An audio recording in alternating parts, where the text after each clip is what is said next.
Journaliste comme le furent ses parents avant elle, Ariane Bois a été formée aux États-Unis avant de devenir grand reporter. Puis, répondant à son goût des livres et de la littérature, elle s'oriente vers la critique littéraire et depuis, elle chronique l'actualité du livre pour la Presse Magazine.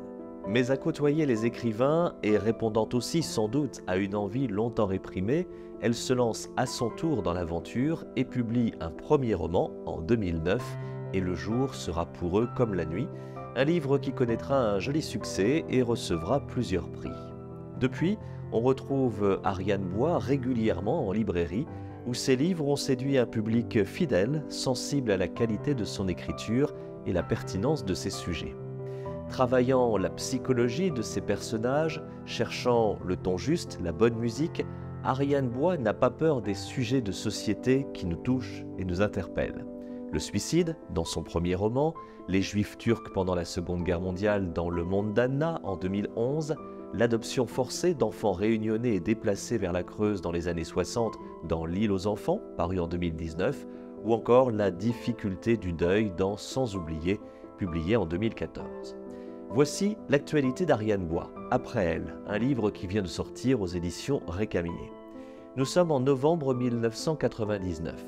Laurie, une jeune femme d'une trentaine d'années, s'est éloignée un peu de sa famille pour s'installer en Normandie à Étretat.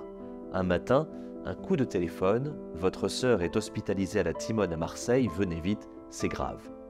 Et le roman de nous entraîner au cœur d'une famille, les Marchelier, et surtout au cœur du couple formé par Clotilde, la sœur de Laurie, et son mari Bruno, un couple pour lequel tout semblait aller pour le mieux, avec leurs deux enfants, deux fillettes, Manon, 8 ans, et Roxane, en pleine adolescence.